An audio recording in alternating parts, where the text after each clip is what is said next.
Well, the backseat driver, this is the person that is just compelled. Maybe they feel like they are in charge of the safety of everyone in the car, or maybe they just feel like they know the best route or the best lane or the best speed, but they cannot contain the suggestions they make to be helpful from the back seat. Yeah, and I'm glad you asked the question. Just in asking it lets me know you're aware of it and you'd like to do something to curb it.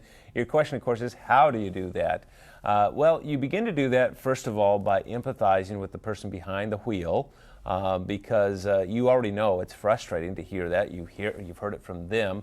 But put yourself in their shoes just a little bit more, and that involves your head and your heart. Kind of experience what are the emotions that are going through them when you are beginning to point out how they're driving. Well, I got to tell you, two of the most effective ways I know to combat this. Number one is a little dose of humor. When you just have that irrepressible thing and it comes out before you can stop it, right. You become aware of it and say, oh, there it is again, and make fun of yourself so that levity cuts through some of that tension. Yeah, I know of one couple who talks about just putting in a false steering wheel in the back seat or on the other side of the car so that he or she can kind of feel like they're in control when they aren't. But exactly. That kind of humor can go a long way, right? The other thing is to think, okay, what is it I'm gaining and what is it I'm losing by this? And you kind of need to do this before you actually get in the car.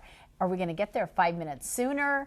Right. What's the payoff? What's the payoff? Because what you're losing is you're going to get this icy, angry distance from the person who's driving and feels a little bit exasperated with you. And that's quite a price to pay for, getting there 5 minutes sooner. Right. And recognize what it is that compels you to do this. Because it could be fear. Right. Sometimes it is absolutely fear. You just have this irrepressible anxiety about safe driving. And, in another case, you might just be the kind of person that always has to go the fastest possible way, and you're an aggressive driver. Maybe you're just a pervasive control freak, and this is where it's most flagrant for you. Area. So you got to find that out for yourself. Yeah. But if you explore that a little bit, invite some feedback from people. Sounds like you're a receptive person because you're asking the question. Invite that feedback, and you'll probably begin to turn this around even on your own. Maybe you just need to be the driver in the family. That could be too. I know I need to be. Good luck with that.